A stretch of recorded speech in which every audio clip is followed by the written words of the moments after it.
585 000 Français vaccinés ce week-end. Enfin, vaccinés, qui ont reçu la première dose. Vous en faites d'ailleurs peut-être partie.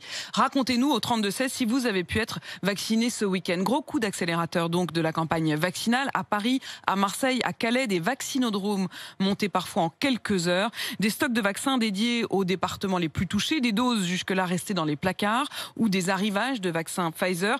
Alors week-end exceptionnel, coup de com' ou alors montée en puissance solide et durable. C'est le reportage de la rédaction, il est signé ce matin par Benoît Ballet. Catherine a dû attendre 4 heures hier sur le Vieux-Port, mais cette Marseillaise a pu se faire vacciner sans rendez-vous par les marins-pompiers. Elle a reçu une première injection du sérum AstraZeneca. C'est très très bien parce que tous les centres de vaccination autour de chez moi sont complets, donc même pas de rendez-vous. Et là, j'ai sauté sur l'occasion quand j'ai vu qu'il y avait les pompiers qui étaient à Marseille, en plus sur le Vieux-Port, un joli cadre. J'ai dit j'y vais. À Saint-Mandé, dans l'Est parisien, c'est un hôpital militaire qui était converti le temps du week-end en centre de vaccination.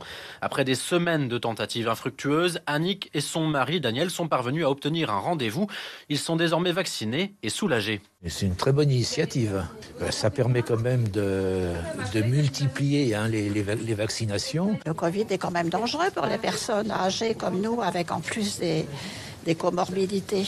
La ville de Calais avait également reçu des doses supplémentaires, 1800 munitions pour alimenter le coup d'accélérateur voulu par le gouvernement ce week-end. Tout a été écoulé, se réjouit la maire Natacha Bouchard, un succès pourtant amer, car ce matin, elle dit ne plus disposer de vaccins pour sa population. Nous n'avons plus de doses et ça, c'est pas normal.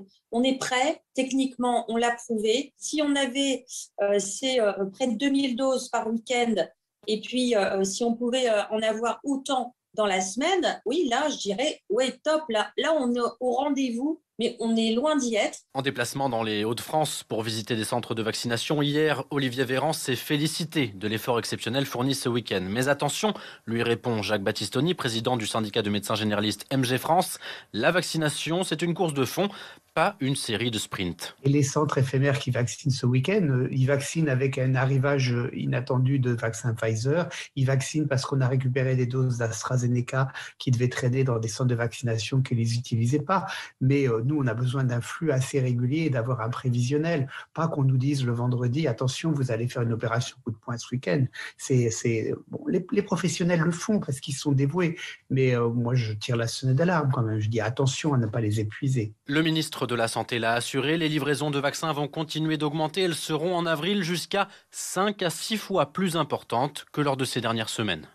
Et d'ailleurs, la question, c'est la suite de cette vaccination. Et pour qui? Je me tourne vers vous, Louis, parce qu'il y a cet appel répété, insistant de la direction du personnel soignant. Ça a commencé avec la lettre d'Olivier Véran la semaine dernière, qui appelait les professionnels de santé à se faire vacciner rapidement, au nom, je cite, d'une exigence éthique et de la sécurité collective.